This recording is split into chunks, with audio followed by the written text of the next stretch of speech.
without further ado, this is Sarah. Ta-da! I like a ta-da. Ta-da! Thank you very much. Thank you, Meryl, for having me. I was here last year. I had a wonderful time.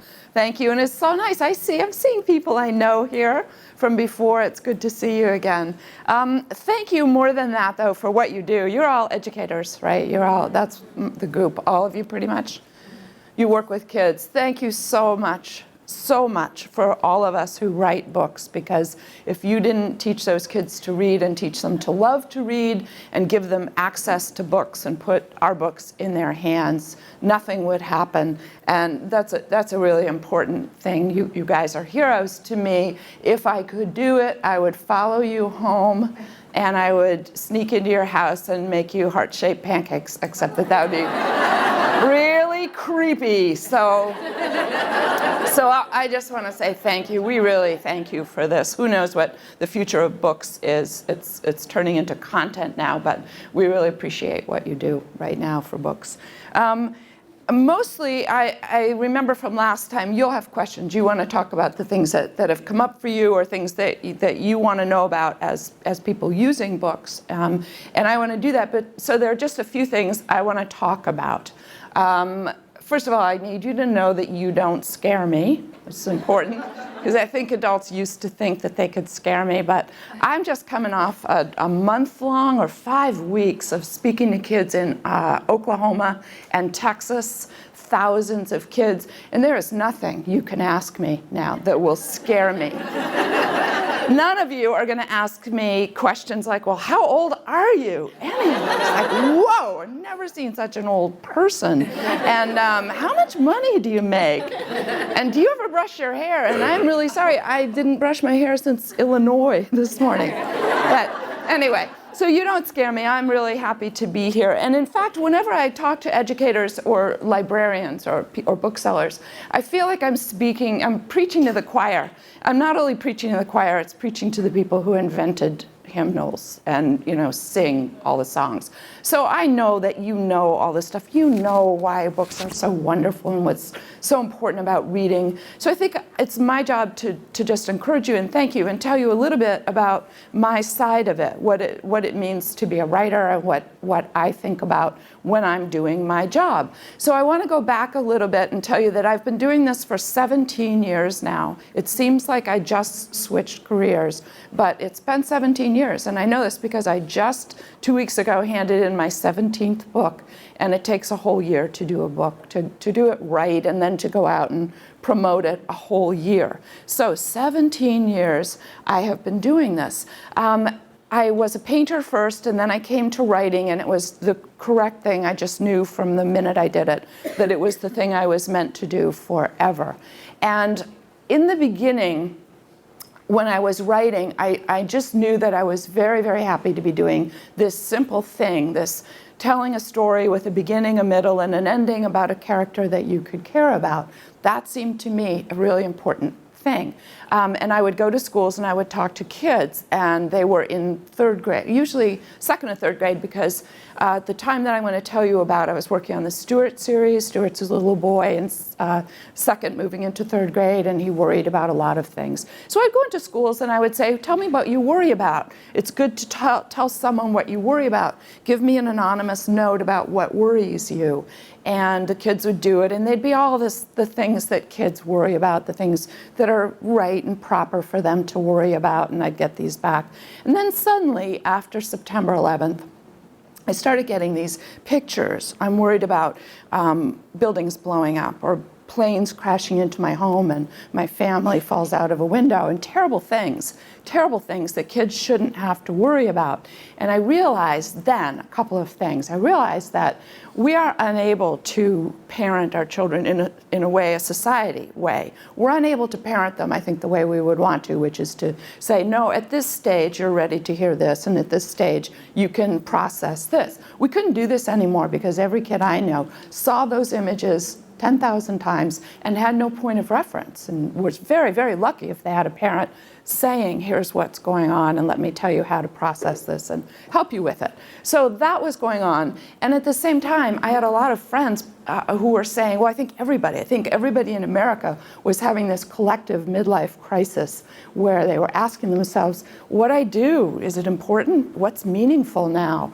In a really good way, we were having that crisis talk, which is, am I doing what I'm supposed to be doing in the world? And I remember knowing that I was grateful because all my friends were saying, no, things just feel meaningless now. And I went, no, I feel like what I'm doing is it's meaningful to tell a story with a beginning and a middle and an ending, that people can care about this character. But maybe I'm supposed to be doing something more because these kids we aren't able to parent them. And is it my job in some way to parent them at all, to be a message giver or something? And so I've been struggling with that actually for all those years afterwards. What is my job? I have a platform. I have access to kids. I need to be really careful about that. What should I be doing? I don't believe in proselytizing. A book is not a place to send a message at all. But on the same time, what am I supposed to be doing? So as I struggle with it, I came to feel that it is okay if I encourage empathy or choice. There is nothing wrong with that. Now, a book, when you write a book, that's what it does best of all, I think, is encourage empathy and illuminate choice.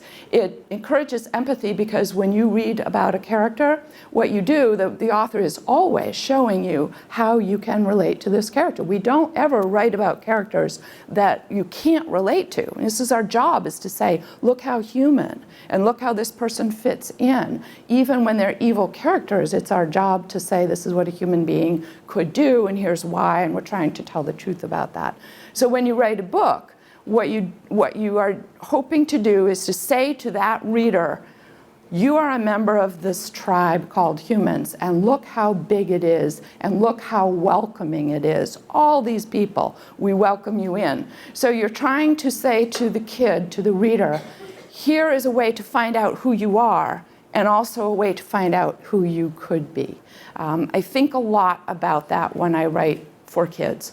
The other thing that happened to me that directed me in how I want to write for kids was something that has nothing to do with writing, and yet it turned out to be the best writing tip I've ever had. It changed my writing for the better more than anything else. I was at a conference up in Nova Scotia. It was called a conference for troublemakers, is what it was. People who were involved in social or environmental justice, all from all walks of just any kind of thing you could think of. It was this real crazy conference. And someone there told me, so just in passing said this thing to me, said that Carl Jung was once asked, why is there evil in the world? Dr. Jung, why is there evil in the world? And his answer was, young man, there's evil in the world because people can't tell their story. And when I heard that, something in me just clicked, and I knew that was right, and I knew that that was a piece of what I had been searching for as I've been trying to figure out what is it that I'm supposed to be doing as I write books for children. And that was what it was. I realized that was absolutely true. If people can't tell what happened to them, what they care about, who they are, then there is going to be trouble. And kids especially can't do that. You need, in order to tell your story, you need a pretty powerful, loud voice. You need language skills, you need a platform, and you need an audience. And very few children have all four of those things. And I'm lucky enough to have all four of those things. So what happened after hearing that was very simple. I decided that instead of writing for children, I would write for children. The for no longer means I give you some, I'm going to do this and you are the recipients.